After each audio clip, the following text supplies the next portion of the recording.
Hey guys, welcome to the Color Me Mike podcast. So just a quick disclaimer up here at the top. Anything said during this podcast only reflects on me and or the guest. Sonity has nothing to do at all with anything that's being said here. Sonity is just a cool boba milk tea shop in Fremont, California that is kind enough to let us record the podcast here at their shop and kind enough to hook us up with some boba milk tea drinks. So everybody just chill and enjoy the episode. I'm so sorry for coming late. I didn't know you had such a tight schedule. No, it's not. I put in a 15-minute buffer between each. You're a smart guy. Dude, Mike, what are you doing in comedy? Film production background, Jorge. Any Film headphones? production. No. I'm just checking the levels. Once I you get sure? the levels, yeah, I'll take it off. Sorry.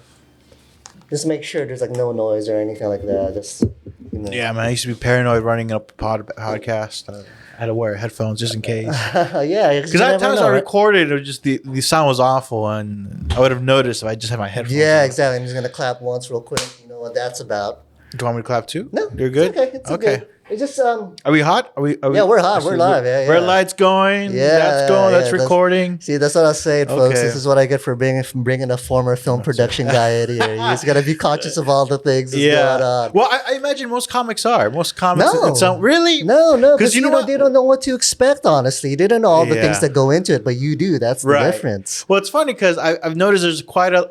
First of all, in comedy, there's a lot of teachers. Especially substitute teachers. Yeah, I noticed that.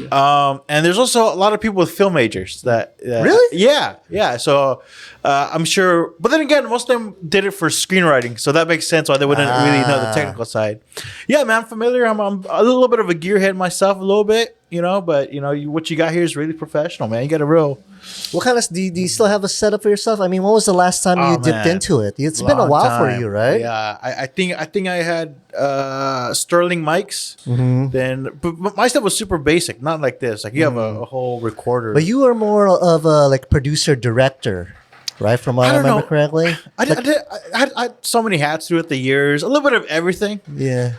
Jack of all trades, master of none. Yeah, we all have to go that way. It's like, we'll do whatever we can get. But overall, regardless of where I was in pre-production, production, post, or anything like that, I just really love the process of putting things together, making things happen, which translated into comedy when I first got into it. Really? Yeah. How did it translate? Let me know. Because I had years of experience in production with film or a variety of events.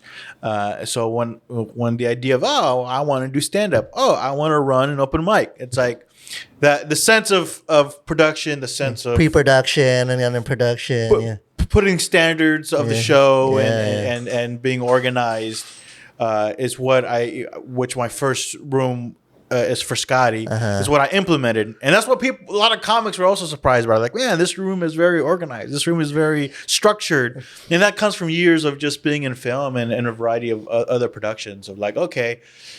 Talent's not enough in this business. You got to be organized. You got to have a set focus of vision. Yeah. And that's something I'm trying to implement now in Santa Cruz at the Blue Lagoon, where it's like, okay, It took a while. It was quite challenging at first, but I think right now we're getting a real flow to it, and now we're at a point where maybe I could add some more fun stuff to it.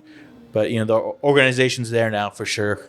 Okay, so for those who don't know, I'm really bad. No introduction. That's on me, bro. I'm a blabbermouth, dude. One time you got me going. On top of that, I only had 4 hours of sleep. I'm running on caffeine. Like, dude, it's not you. It's on me. To the folks at home, it's my fault, not the host. Go ahead. I haven't introduced anyone so far. Yeah. That's the thing. Because I just like conversations that flow. I don't really like, formal interviews. But for those who don't know, Jorge Sanchez, former film production, video production guy now. Because I'm no longer doing it now. You're not, are you? Are you? No, technically I'm not. You're right. Yeah. Would you still consider you're a comedian at this point? I was hoping the dream was still alive, but you just confirmed the dream's over. No, are you still interested in it? Honestly. By the way, guys, for the listeners, that we're recording inside an actual boba business, and people might be walking in ordering drinks. By the time they see or listen to this episode, they know what's up. Yeah. By the way, dude, this is awesome. I love boba. Like, I love.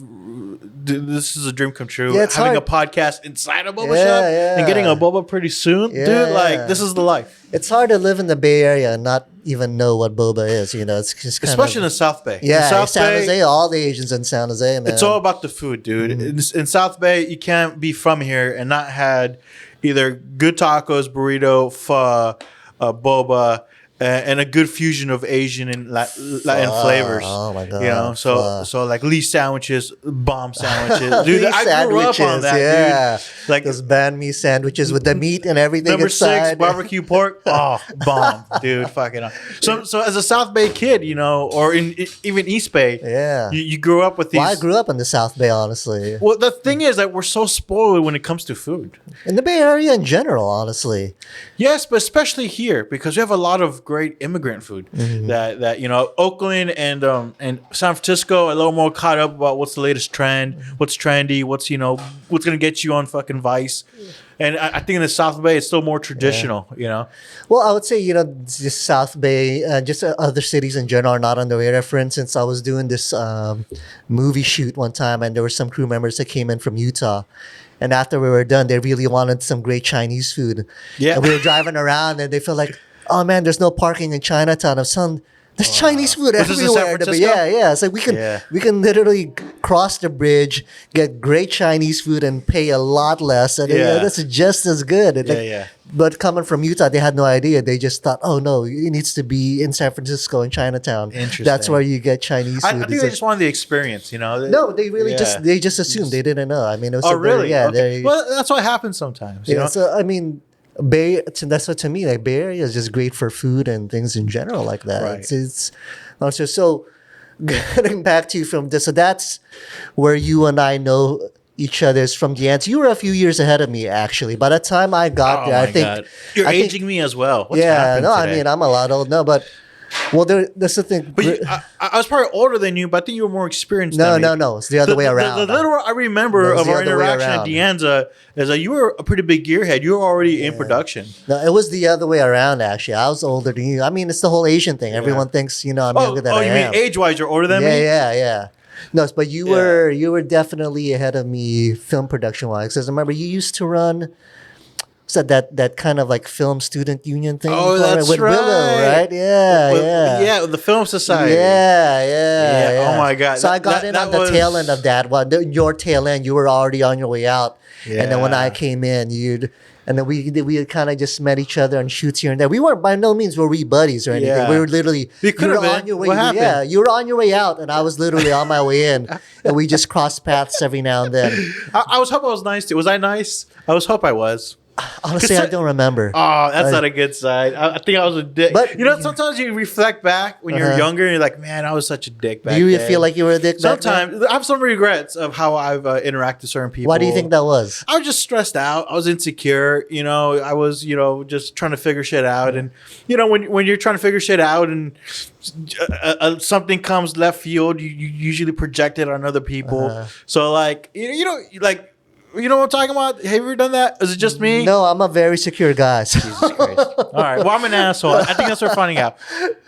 I've been assholes in certain times of my life based on ignorance, based on, insecurity. And there's some times where I'm like, I shouldn't have done that. I shouldn't have said that. I should have, But it's funny because I didn't learn this till I was older, where it's like, you know what? You got to chill out. Life's okay.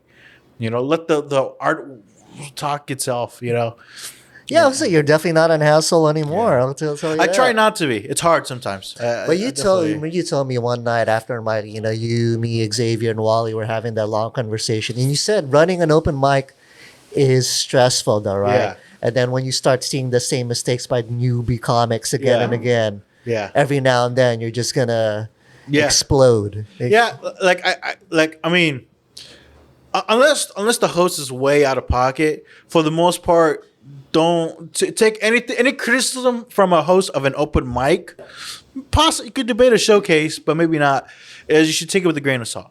If they get mad at you, a lot of times it's not even about you. A lot of time it's about what you're representing. Whether they're having an issue with the venue and you're not making it easy for them, trying to convince the venue to keep the comedy going. It could be a variety of things, or just the fact that you're dedicated to being at a certain place every week, and that means you're not getting mic time anywhere else. Sometimes that could stress you out. Sometimes you want to take it out on people, and I've certainly done that in my first couple of years of running a mic at Frascati. It's not till the later years where I was like, I'm just going to relax and I'm just going to, work on making this show the best I can, not just for me, but for the performers as well. And that's when Frascati really picked up. That's when I stopped looking for validation of others. I stopped worrying about, the whole business side, and just like, you know what? I want to make a mic that I wanted when I started out. So I did my best just to be as supportive as I can. How long did Frascati run for? We had a good run, 5 years. Oh, I didn't realize it ran that long. Because most mics run for a year or two. And on top of that, it's a cafe mic, so it runs. Cafes, comedy mics usually run for a couple months. So 5 years, that's like pretty good dog years. Yeah, because it's kind of a legend at this point. A lot of people miss it. No, like I said, so a lot sweet. of people come up to too. me I miss them. and tell me like, because I've only started 5 months ago. They're like, oh man, I wish you were here when Frascati was around. Frascati was a great place, and well, it was important to me to create a place where it's not just generally great audiences and a great venue, but also it was a good place to cultivate and encourage people to really develop. Okay, so it really is the open mic that you wanted then, because a lot of open mics definitely don't fit that bill. Yeah. Like if somebody's just bombing, I make sure to tell them it's okay. And if they're continually bombing, I'm like, hey man, try to see things differently. I try to encourage them. I try instead of just ignoring them or shitting on them, everyone, right? Which is something that I'm a little concerned with the current. No comedy beefs necessarily, but the new gatekeepers of San Jose. I'm a little concerned. Oh, thank you so much. Thank you, Goman. You're the best. Thank you. What's your name? Goman. Goman, thank you. Straws are back for the there. Podcast. Oh, I'll grab us some straws real quick. Keep it's going okay. on your thought. No, it's okay. We could drink the. Okay, awesome. Keep going on your thought. I forgot what I even ordered. What did I order? This is great podcasting, by the way, when you're slurping on boba. Oh, your boba. You went for the toppings first. Yeah, to get a taste of it before you mix it up. Yeah, your stuff, Jorge. Bro, like I said, South Bay kid. Yeah. We are boba experts. You should be at least. But you were going on about how you're a little bit concerned about the comedy beefs that are happening in South Bay in particular? Well, what I'm trying to say is that right now, Frascati's a different business, and it's run by different people now. Yeah. I'm not exactly sure what's happening. It's Nirvana Soul now, right? Nirvana Soul. But the comics or the people involved, they haven't necessarily communicated to me, so it's pretty clear they don't want me in the picture. They're trying to bring back 3 or 4 mics on Wednesday nights, including Nirvana Soul, former Frascati, and it's pretty clear that they're like, well, we don't want Jorge involved. And you know what? I respect that. It's like when your ex-girlfriend gets a new guy, and you're like, you know what? You just gotta wish her the best. You can't. Well, it's a different owner now, though, right? It's not the same people as Frascati. It's completely different. So I just want to make sure that they are aware that they be as supportive as they can, to be as encouraging as the performers. Because there's one thing running a mic I learned is that there's a lot of broken people in comedy. Oh yeah. And instead of and it's easy to kind of exploit people. It's easy to kind of make fun of them. It's easy to be like, fuck that guy, or can I cuss here? I don't know. Yeah, say whatever you want. All right, it's easy to fuck that guy. It's easy to just look at someone's flaws and just make it harder for them, as opposed to really encouraging them, and as opposed to like really be like. And sometimes you got to be I was a hard ass sometimes, but only because I really believed in people. There's people that bombed at Frascati, and I was like, you're not getting off the stage until you like finish your time, because it's sometimes you gotta be a little tough love like that. Mm-hmm. So I guess what I'm trying to say is I really hope the people who are involved with Nirvana Soul and all that, they continue. Hopefully, if there's any tradition in that venue, that magical venue, is to be very supportive, encouraging of the performers. Well, one thing I have heard about the mic there, I know one comic who's done it. Yeah, and he's I'm not gonna name them, but he said what happened was, before the mic started, the owner said, to the audience there, hey, and if you guys have any problems with anything a comic says, just let me know and I'll take care of it. That's not a good start already. That's not a good start, right? Because you should be free to express yourself, right? Yeah. Like whatever way, whether it's funny or not, the only way you're going to develop is you don't hold back and really swing at it, right? And see what mistakes you make. And I understand that issue. I've had that issue at Frascati, especially the first year. A couple were like, but at the same time, I told comics, like, I don't want to police your material, but you got to make sure it's funny. Yeah, exactly. Because that makes it easier to defend it.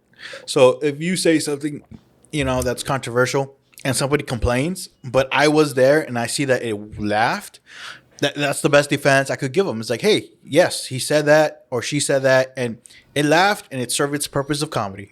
However, it's not funny and it's still, out of pocket. It's like it's hard to defend it, So that's why I try to tell people. It's like, I won't tell you what you could, I won't police you, but at the same time, let's work, meet me halfway and at least make an effort to put some humor into whatever angle you're going for. Okay, so I'm assuming then over time you were able to deal with the Frascati management because of that. Yeah. It's like, hey, it's just... Dude, and don't get me wrong, it's a cafe, it's all ages, and there are a couple times where I was told by the baristas to get people off stage.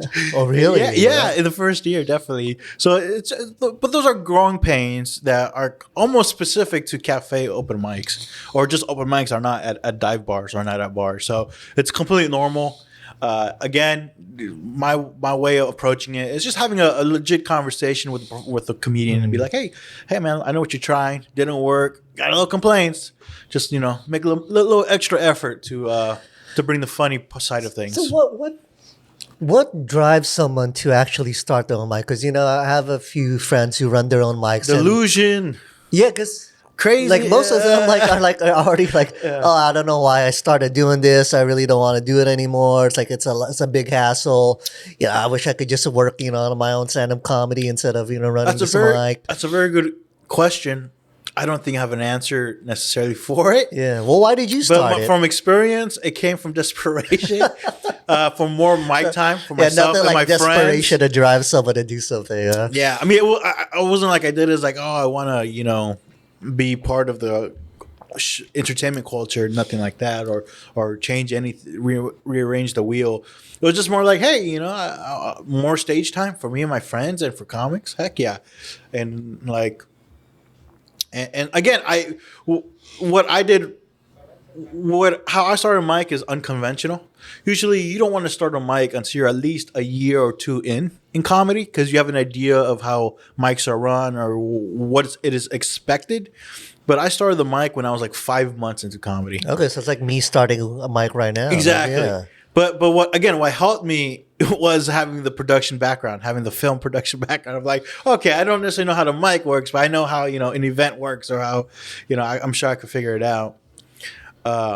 And unfortunately, there was that makes your life harder when you start that young in comedy, because you're just super green and figuring things out. Does that make your name bigger, having your own mic? Is there cachet to it? No, you would think. If anything, people didn't even know I was a real comic until I stopped doing Frascati. They're like, oh man, that's the first, like when I started getting booked in other showcases, like, oh man, that's the first time I've seen you perform. You're actually kind of good. I'm like, okay, ouch, but thank you. Yeah, that's hilarious. So once you're named as a host of a mic, it's you depreciate, I think, a bit, and people see you more as a public servant than an actual booker or an actual person. That's kind of like, back into the film video production world where, like let's say you want to be a cinematographer, or you don't want to be doing too many grip and gaff jobs then, because eventually you get that stamp on your forehead. Yeah. This guy's a grip or this guy's a gaffer, but you really want to be a cinematographer. Which is unfortunate, because I really enjoy doing all those things. Gaffing, I like being grip boy, it's all best fun. boy. Yeah, that's the thing. But you're right. Like once you get a little bit into the business, like, oh well, I know he's experienced in that. I can rely on that. That's what you're gonna get hired for over and over and over again. Yeah. So there's a little bit of a thing like that being an open mic host too, then, huh? Yep. But I mean, but then again, I didn't really make a big effort to get out there. At that time. At the time. Why not? Because I was just so focused to make it Frascati as successful as I could. I was just focused on booking. I was just focused on and on top of that, dude, I was going through school, so like I didn't have as much free time as, I thought I had. Did you end up finishing the film program at San Jose State? I did. Okay. I finished with a BA. Well, I still haven't used it. Yeah, I used the degree I yet. stopped after a year and a half at the end. So, like for me, that's probably the smart choice. I should have done that. Because the whole reason I picked like film and video production, because I knew a degree doesn't really matter. It's proof is in the pudding, and then it's network. Right. I suck at the network part, but I knew me too. I had to just go out there and just start PAing, just start trying to like do my own spec work and all that, and And that's how you really grow and really start knowing what you're doing more than finishing a degree or anything like that. A film degree is only really good if you plan to teach it. But I still enjoy the experience. I enjoy the community of it, so I stuck around. On top of that, we're in that age where no matter what you study, you're gonna get student loans. So I might as well get loans of stuff I'm actually interested in, as opposed to getting a degree in something I'm totally not interested in. But I just did it to get the degree. I remember you had a web series too, right? Finding. That's right. St. George, was it something like that? I had a 3 episodes web series, and it was funded and everything, right? You crowdfunded. Yeah. Oh God, so embarrassing. What's embarrassing about that? It's such bad acting, and oh God. So what was the premise of it? You got to be a little delusional, you got to be a little you got to be a little crazy. You got to take your swings, folks. You got to be a little shameless in this business. You got to take your swings. If you miss, you learn. Yeah. At San Jose State, I started a 3-part web series. It was supposed to be a season of 7 episodes. I only made 3 though. Of Looking for Saint Jorge. There you go. And it was dude, I've got a good memory, man. Yeah, I'm surprised. Like I'm surprised, dude. That's crazy. And it's pretty much my take, really, of the show Louie. Well, this is my take of comedians and cars getting coffee. So or it's comedians getting boba, right? Yeah. It was just about it was semi autobiographical or whatever the word is. Autobiography. Yeah, it's a hard word. It's a hard word. And I'm a film degree, not English degree. I know, right? And it was just of me being a film major at the same time doing stand-up comedy. And I actually inserted, this is so cringe, I actually inserted like my real stand-up at the time. Oh, really? Into the episodes. So it's like Seinfeld. I can't look at it. like those materials me like 2-3 years in, and it's so embarrassing. See, can it be found online still? Yes, it's still on YouTube. If you look on YouTube, Finding Saint Jorge, looking for Saint Jorge. Looking for Saint Jorge. Yeah. Yeah. And you can tell like the production of the pilot is like worse than the other episode because we're figuring stuff out. But you know what? It was a lot of fun. A lot of good friends helped me out with it, and to this day, I'm so you indebted to it. That thing, right? Yeah, friends donated to it, and friends got involved, and I might get a little emotional, but along the way. And this is what I think. I'm sure this goes more than just comedy in general and anything creative. Is I was lucky enough to be surrounded by. Oh, is the audio good? No, you're good. I was lucky enough to be surrounded by very supportive friends and who all contributed in one way, in big ways and small ways, and I'm forever grateful of it. And honestly, having gone through that made me a better person and kind of be like, you know what, people believe in me, I should believe in other people and stuff like that. Well, that's kind of like, especially in those early days, that's what's great about the filmmaking community and the videography community, because we're all trying to go up, but we all know that, okay, like I'm a PA here, but this is really not what I want to do. I got to do a passion project on the side. And the people you meet on shoots, they're going to be willing to help you with that because they're going to try to do something like that too. And, everyone's really trying to lift each other up, right? It's so interesting. I kind of wish the comedy community was a little bit like that. It can be. It can be. I know there are definitely some good people. Like you're fucking fantastic. The people that I try to be. Yeah. I mean, but you weren't at first. You admitted, right? Yeah, you weren't at first. To this day, there's people that don't like me, and looking back, I don't blame them. I get it. No, but. This because for me, I've seen so many like parallels between the comedy world and the filmmaking videography world. Like for instance, one, it's not a pure meritocracy. It's never enough just to be good. There are other factors that go into it. Like network is huge. I mean, as you play that into everything, right? Like, because that was the mistake I made, in terms of filmmaking, videography. Like, I was just so focused on trying to increase my skill set and be the best that I can. And I'm. That's not a bad thing. That's not a bad thing. Really I'm fucking thing. Amazing. Don't get me wrong. I'm a great filmmaker, videographer, but I never really focused on the business end or the networking end too. And at the end of the day, that's what's gonna make you soar. Here's the beauty of it is that it's never too low. It's too late. Too late. Sorry, dude. 4 hours of sleep. I'm starting to slur my words. It's never too late to develop those skills. Especially even more of an advantage considering the skills you developed in production. It should make your networking even easier. Yeah. And same goes with comedy. It's never too late to kind of, change your ways and try to be more of a supportive person in comedy, or start projects in comedy and get people involved in. So that's one thing that Frascati also gave me. It was a sense of community in comedy that they really supported me. I mean, to this day, like you said, comics still talk about it, and comics still come up to me saying how much they miss it, and I tell them it was special because you were part of it. You were part of performing there. You were part of helping it build it, to spreading the word of it. So it's like we could always change, because I still have a lot of way to go as well in networking. Because like in comedy and film, you got to be a bit of an entrepreneur. You got to sell your product, and you got to sell yourself. Yeah. Right. And it sucks going to be like, I should have done better than this. But at the same time, it's never too late. You could always, improve a skill here and there. It's definitely never too late, but man, it's one of those things where it's a tough lesson learned. Like I was like 9 years into it. At that point, it was only about year 7 that I really started to realize, I really need to focus on the business and how I'm actually gonna mark. Because I would, it's show business, not just show. Yeah, well, because I would shift from doing a full-time production job with a production company or a media agency, and eventually I would leave because I wanted to do my own client work. So I would do my own client work for a while, but it's just that lack of network, it's just because you know how it is. I mean, doing a shoot is already a lot of work, and then on top of that, I have to run the business as well. So I could never get doing the clientele work on my own, like steady and like running like a well-oiled machine.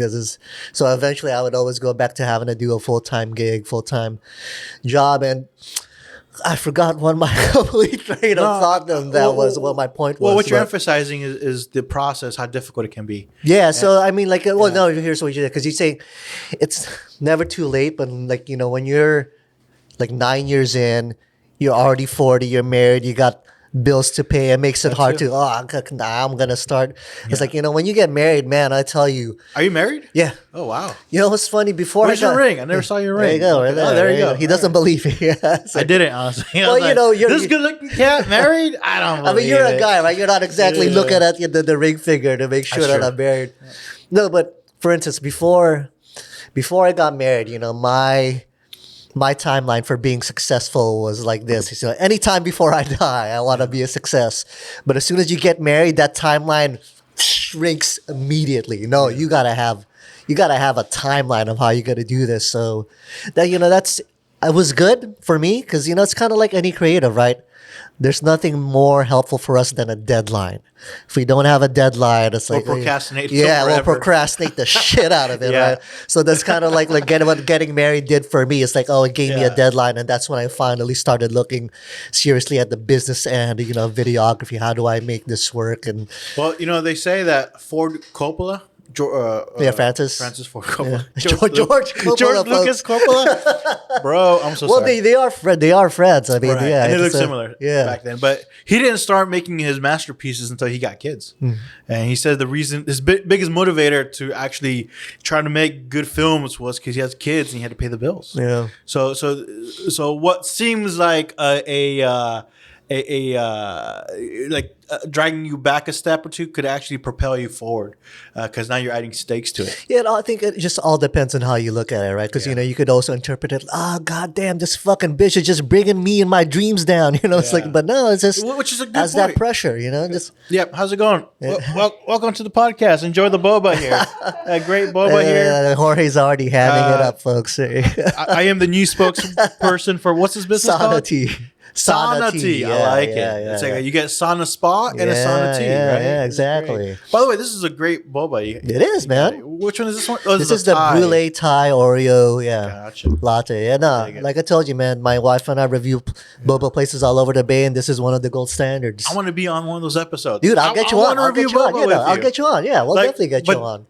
We have to be nice, right? Like if it's bad boba, no. Be completely honest. Because there've been a couple boba spots I had in Sacramento where I was like, I want to burn the place down because the disrespect to the art of boba was there. I think I've given one place like a 1 out of 5 star rating or 2. No, just completely honest. Because what's the point of reviewing it if you're gonna lie? It's like I have no shame, dude. It's like no.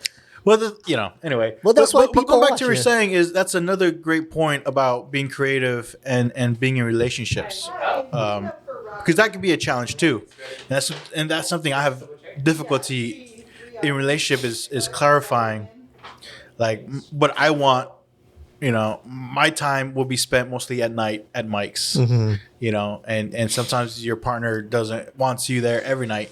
And it's quite a challenge. You got to figure out. No, there's definitely a balancing act. Yeah. Yeah. But if you have the right partner, they understand. Exactly. That's what I was going to say is if you're, this is why, oh God, I would discourage comics getting with comics. But at the same time, it's like the only other person they would understand your comedic needs is another comic. Man, but that's like shitting where you eat, right? There's already so much drama within the community, and then you're going to add that on top of it. So just being with somebody who's creative, doesn't have to be comedy, it helps a lot. So, yeah, because at least they understand the creative pursuit. Exactly. I mean, honestly, when people find out I'm married and they see that I'm out so much, it's like, well, she supports what I'm doing. She understands. But 3 days a week, we go wall climbing, and that's our time together. That's my whole day, with her. So, you got to balance it out. It can't just be all. Yeah. By the way, we mentioned earlier the demographics of comedians. There are a lot of film degrees. There are a lot of substitute teachers. But also, there's a lot of divorced people in comedy, if you notice that. I think at least a generation, there's a couple of divorced people who are trying comedy for the first time and really loving it. So it's interesting how those things work out. You know what I've been pleasantly surprised with was the age range here in the Bay Area of people who are doing comedy. It's not just all young people. There's I mean, there's not a lot of them, but there's enough that I see them around on a fairly regular basis that are on the older side. It's like, oh wow, I never thought about that. I wonder what that says. I just because I like the idea that people are going for it no matter what age they are. Because let's say. Because I'm fucking 41, man. If I tell people, you know what, I think I'm going to start doing stand-up comedy. If you take a 9-to-5 person, they're like, what the fuck are you thinking, man? You're already 41. You think you're going to make it at that point? But my point of view is, so what am I supposed to do? I'm supposed to just not try now? I'm going to have this thing that I want to do and just put it in the right. No, you got to at least try and see what happens. And if anything, you being older is actually an advantage of comedy. I think so. Yeah. Why do you think that is? You have more shit to talk about. Yeah, exactly. And on top of that, more shit that people are going to believe you when you talk about it. Yeah.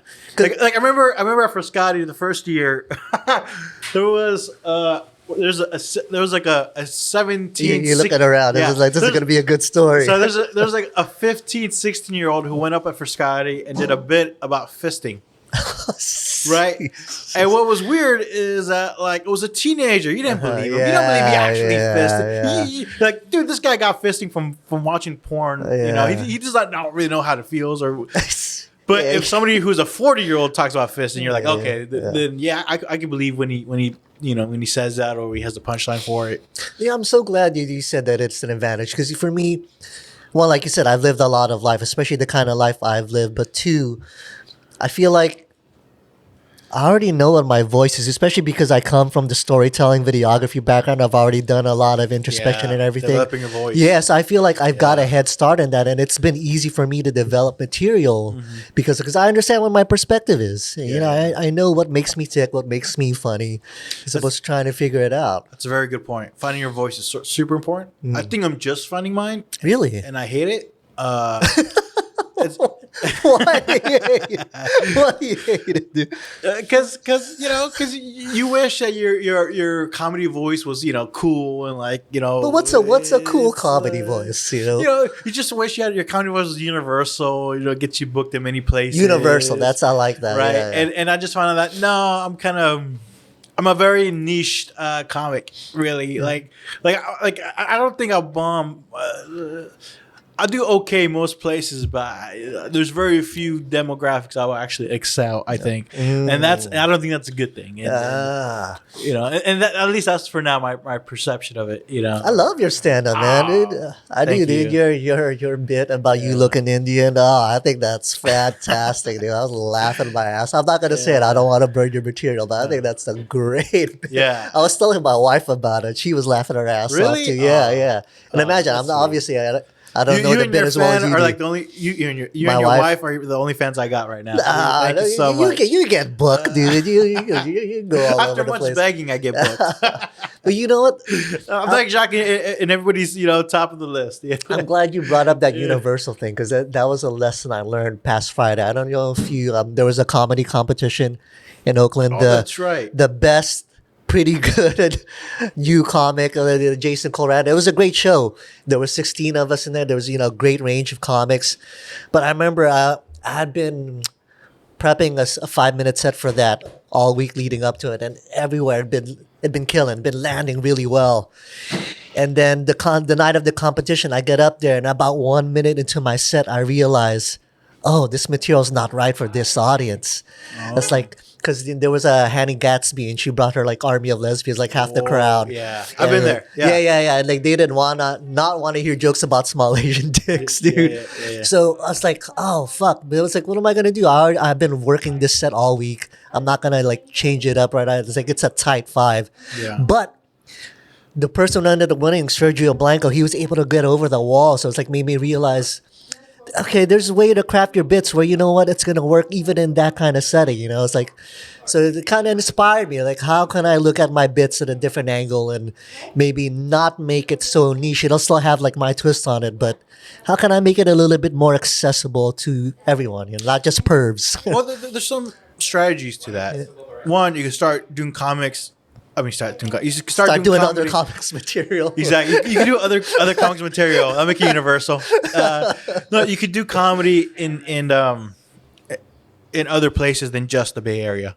And that's something I learned doing comedy is like just hit up as many different do the same material to different demographics and see what works, what doesn't work. And on top of that, confidence. Like if you go in confidence, like, oh, this bit's not gonna work with this person.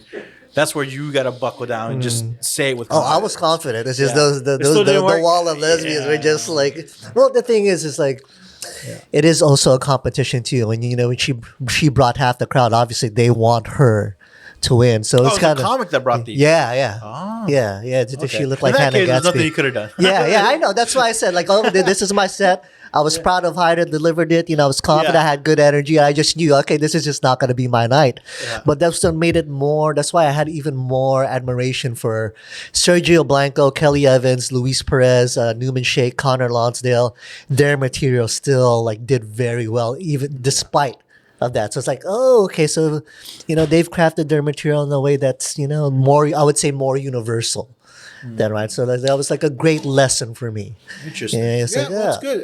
It's good. It was a learning lesson for you, and there's always room for improvement. Yeah, I mean, I think that's where maybe like our film production background really helps too, because we know it's a process and it's just all about, okay, how can I get better? Well, one thing that film teaches you is that you gotta always prepare to change things on the fly. Mm-hmm. Right? Yeah, because nothing ever goes 100% according to plan on Film shoots. 101 is anything that could go wrong will go wrong in production. Yeah. So to be able to have enough experience and material to pivot, it'd be like, okay, this joke is not going to work in this crowd, but I have this other joke that would work. So just work on more material and get out there. And I would say like at that point, maybe if because I've only been at it 5 months. I have a good amount of material, but not necessarily all of them are like in my bones already where, I can just drop this one bit midway and pick up. No, I need to like be working it all the time in order for it to be for me to be able to call an audible, Yeah. So you're 5 months in, you said. Yeah. I wouldn't worry about it. It's a good learning lesson, but no, I'm not worried about it. But I was just like, wow, that was like a very clear lesson. Some of the names you named, been doing comedy for like years. Yeah. So, well, the cutoff was 3.5 years for that competition. So there was yeah. I was like, so that's why you had Kelly Evans there. Kelly Evans did great. Sergio Mike and all of them. And then there was people like me who been at it for 5 months. There was one person, it was her very first time going up that night. Oh. Yeah, and she did really well. But the thing is, like, I'm not trying to hate her, but there was a lot of women in that audience that night, and they were really clear that they were there to support women. Yeah. Like, I remember at the end of the competition, they had us walk across the stage so they can see our faces, and for every guy, there was barely any, applause. But every woman that came up, Wait, was she the only woman? No, there was probably, let me see. I think there was 4. Oh, I feel bad for the other 3 then. There's 4, yeah. Because they clapped hard for just that one woman. No, they clapped. It would have been better if they clapped for all the women. Hard for all of them. Okay, that's better. No, but that's good. But in terms of there was one woman in terms of her material. For some reason, they didn't support her. I don't know why. But every other woman there, they were like behind. At the end of the day, the bread is in the pudding, or the proof is in the pudding. It's your material.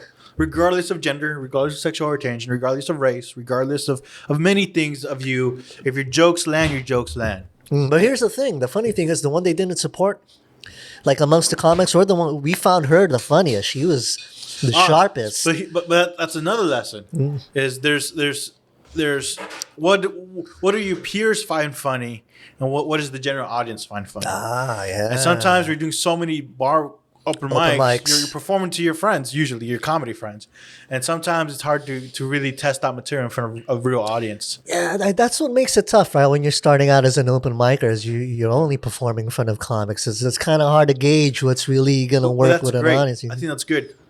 Why is that good? You got to be in the trenches a bit in the beginning. You got to feel the fear. You got to feel the pain. You got to feel the angst. Because then once you get better, like you'll come out with like great learning lessons. And on top of that, for the first year, I don't think it should even be about material. It should be about getting comfortable performing on stage, getting comfortable about doing it in front of people that don't listen to you. Like all these things are so beneficial, and I know it sucks. It's like boot camp, like getting yelled at, getting told to do push-ups. Where you're like, I just want to hear to shoot people. Why are they making me fucking, work so hard for it? But that's part of it. Before you shoot people in comedy, you got to fucking, learn you got to be broken down to be built back up. So that's my take. Oh, you're very Spartan about it. Well, dude, again, coming from the South Bay, I think we have it harder than most scenes in the Bay Area. Why is that? Because we're definitely more blue collar here, and the audiences are definitely more not entertainment, open. You know what I mean? Like San Francisco, Oakland, they got, the crowds, the one they go out to the city, they want to be entertained. A lot of places here in San Jose, they're like, all right, let me see what you got. Is this funny? Is this, and on top of that, having a blue collar flair here, it means that you got to be sharper with your material, with your jokes. Well, that's a good thing, though, isn't it? That's what I'm saying. It's harder, and at the same time, it's a good thing. And I truly believe that there's so many great South Bay comics that could hold their own to many of the great comics that we have in the Bay Area in general. Mm-hmm. But it's just they don't go out much. They don't go out of the South Bay. Why not? Much. I gotta ask them. I don't know why. I'm always encouraging. I know, but I mean, as a South Bay comic, wouldn't the impetus be on you to try to go to other locations then? Yes. Yeah. You should. Again, you got to be an entrepreneur as well. Yeah. You got to get out there, let people know about you. You got to get there. And like for me, like lately I hit up, I haven't been in Sacramento. Dude, Sacramento's got a good scene, man. I have a good scene. And I just went there recently and I regret it because I wish I would have checked it out years ago. And I didn't care if I went there just for a 5-minute open mic spot, or I guess I don't care. Like I'm not. I don't feel like I'm at a level where just because you don't know me, you put me up at a good spot. It's like, give me the shittiest spot you got, I'll take it. Mm-hmm. Want me to go first? I'll go fucking first. And that's how you got to get them to know you and tell them you're not messing around. You're here for the jokes, So when did you go to Sacramento? A couple months ago. The people there were great. Oh, so it's been a while already since you've been back then. Yeah, I got to get back there. Yeah. But the point I'm trying to make is you should make an effort to hit up different scenes. Whether you got connections, great. Whether you don't have connections, get out there and make connections. Make the connections, yeah. Exactly. I met this one guy at the competition, and his name is Dave Ulfeld. I like saying it with the accent. It's just more fun that way. I don't know if you've ever met him. Maybe by face, I recognize. No, because he's from San Luis Obispo. He does a lot of shows down there and in L.A. But half of the time he goes up here. Yeah, young kid, blonde. Yeah. He goes up here, to do shows in Sacramento, Bay Area too. It's like, and he even goes to Denver, Kansas City. What he'll do is he'll just slum it up for like a month and just hit all the open mics there in order to make connections. That's dedication. Like, exactly. That's what we all should be doing. Yeah. It's kind of hard for me since I'm married, but I can do it to a lesser extent. Well, it depends. It depends. I think for us, yes. But there's comics in San Francisco that won't perform outside of San Francisco, Oakland, Really? and they don't have to. They got it pretty good. Yeah. I don't blame them. The fact that you have so many mics, so many showcases, so many opportunities to make money there, it's like I get it. But here in the South Bay, we don't have those, so we can't just meet them at their minimum. We gotta do better. Do you think that's something that can be cultivated more in the South Bay and bring it up?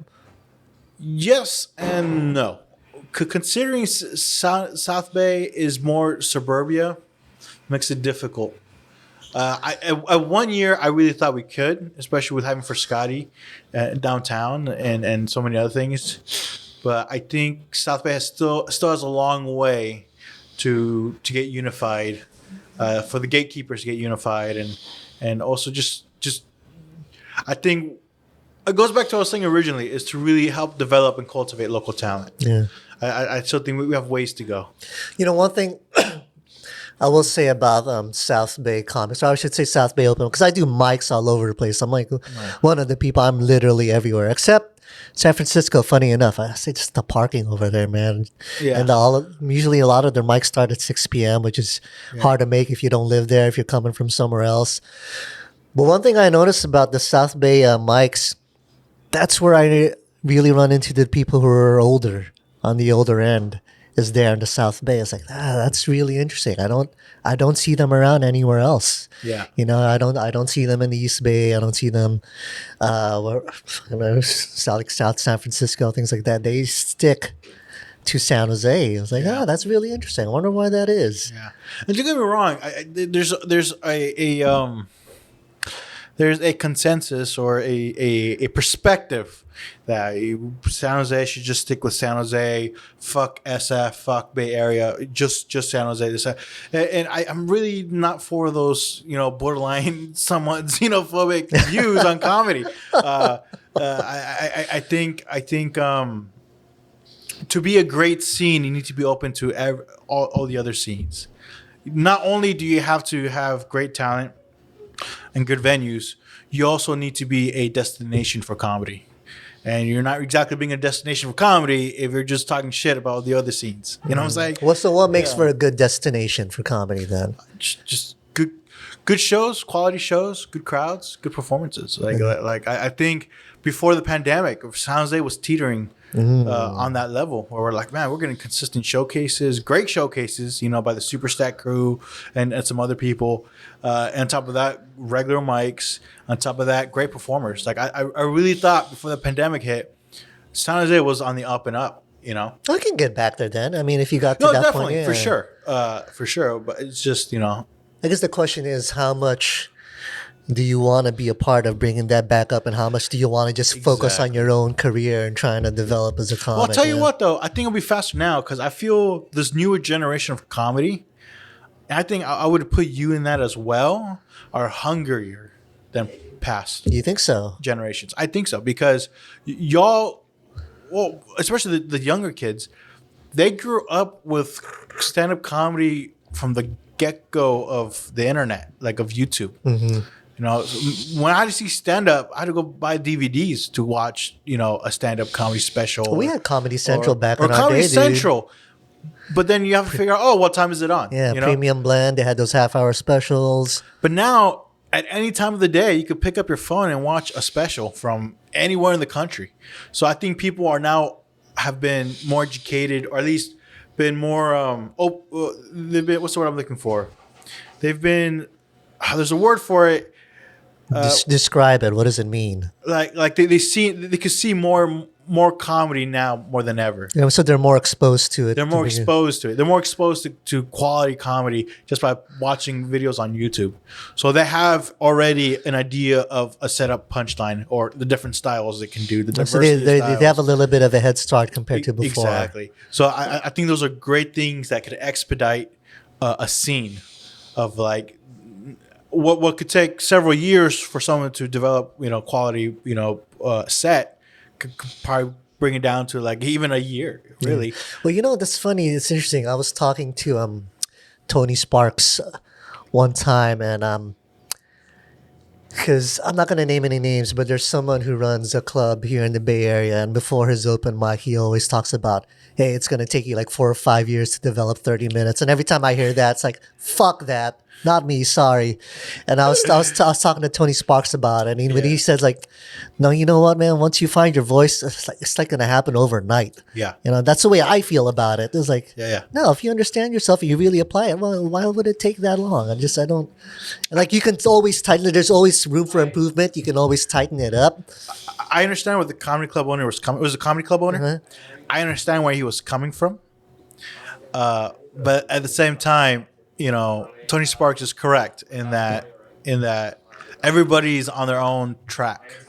Like it's not a race, it's a marathon. And some people might take them that long. Some people already come in with 40 years of life experience. Yeah. So it'll be easier in some, on paper to come up with 30 minutes. Keep talking. I just got to reply to this real quick. Yeah.